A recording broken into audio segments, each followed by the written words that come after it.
তখন ওই যে আল্লাহ রাসূল কিছু মহিলাদেরকে বললেন, হে দুনিয়ার মহিলারা, তোমরা কিন্তু খুব বেশি পরিমাণে দান সদকা করবা, কেননা আমি তোমাদেরকে জাহান্নামে অনেক বেশি পরিমাণে অবস্থান করতে দেখেছি।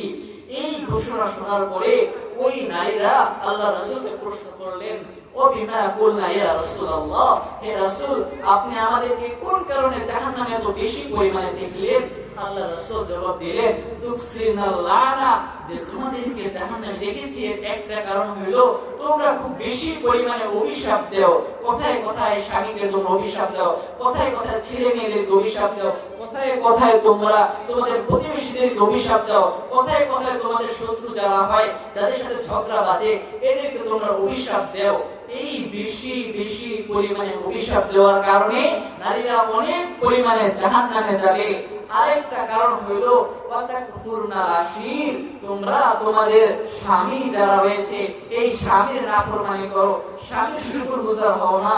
একটা স্বামী তোমাদের জন্য দিবারাত্রি পরিশ্রম করে তোমাদের সবগুলোকে পূরণ করার চেষ্টা করে, কিন্তু কোন একদিন কোন একটা আবদার করেছো, স্বামী কোনো কারণে পূরণ করতে পারে নাই, তখন তোমরা বলতে থাকো তোমার সাথে সংসার করে আমার জীবনটাই ধ্বংস হয়ে গেল, জীবনে কোনো শখ তুমি পূরণ করে দেখলা না।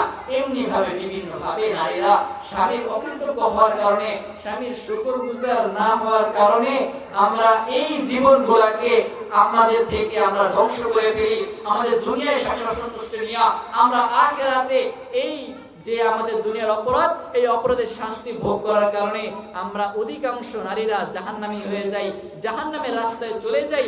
এজন্য আমার মা বোনেরা, যেই দুইটা বিশেষ অপরাধের কথা বললাম যে আল্লাহ তাআলা আমাদেরকে জাহান্নাম থেকে বাঁচতে বলছেন, হাদিসের মাধ্যমে জানতে পারলাম অধিকাংশ নারীরা জাহান্নামী হওয়ার কারণ হইল তারা স্বামীর কৃতজ্ঞতা স্বীকার করে না, স্বামীর অবাধ্য হয়।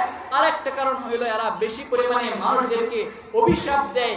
এই দুইটা গুনাহ থেকে যদি আমরা বাঁচতে পারি, আল্লাহ তাআলার ফজল ও করমে এই সকল দুইটা গুনাহ থেকে বাঁচার কারণে আল্লাহ তাআলা আমাদের জাহান্নাম থেকে বাঁচানোর পথকে আসান করে দিবেন, জাহান্নাম থেকে বাঁচাকে সহজ করে দিবেন। আমরা নিজেরা যদি এই দুইটা গুনাহ থেকে বাঁচতে পারি, আমার মেয়েটাকে আমার ছেলেটাকে যদি এই গুনাহ থেকে বাঁচাতে পারি, আল্লাহ তাআলা আমার জন্য জান্নাতকে আসান করে দিবেন, আমার মেয়ের জন্য আমার জান্নাতে যাওয়া আসান করে দিবেন, আমার পরিবারের সদস্যদের জন্য আল্লাহ তাআলা জান্নাতে যাওয়াকে আসান করে দিবেন। কেন এই জান্নাতে যাওয়া প্রয়োজন, জাহান্নাম থেকে বাঁচা প্রয়োজন, এই বিষয়ে ছোট্ট একটু কথা আমি আরেকবার জানাই দিতে চাই। সেটা হইল ওই যে একটা শাস্তির কথা বললাম, জাহান্নামে যে আগুন দেওয়া হবে, আগুনের সাথে পাথর দিবে, আর কি দিবে, ওয়ালাইহা মালাইকাতুন গিলাদুন শিদাদ।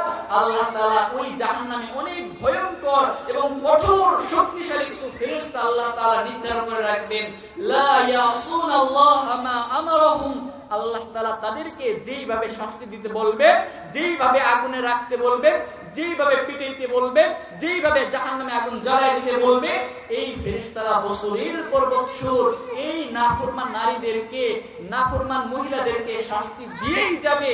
এরা কখনোই ক্লান্ত হবে না। অনেক ফেরেশতা থাকবে অন্ধ, শাস্তি দেখা মায়াও লাগবে না। অনেক ফেরেশতা থাকবে বধির, কানে শুনবে না। এজন্য মহিলারা বছরের পর বছর, হাজার হাজার বছর তারা সেই জাহান্নামে চিৎকার করবে, কিন্তু এই চিৎকারে কোনো ফেরেশতাদের অন্তরে মায়া লাগবে না। এজন্য আমার মা বোনেরা, আলোচনা একেবারে শেষের দিকে যে দুইটা কথা গুনাহের কথা বললাম, এই দুইটা গুনাহ সহ সর্বপ্রকার গুনাহ থেকে বাঁচিয়া আল্লাহ এবং তার রাসূল যেইভাবে আমল করতে বলেছেন, যেইভাবে চলতে বলেছেন, এইভাবে চলিয়া আল্লাহ তাআলা আমাদেরকে দুনিয়াতেও শান্তি পাওয়ার এবং আখিরাতে চিরসুখী জান্নাতের অধিকারী সপরিবারে হওয়ার তৌফিক আল্লাহ তাআলা যেন দান করে, বলি আমিন। ওয়া আখিরু দাওয়ানা আলহামদুলিল্লাহি রাব্বিল আলামিন।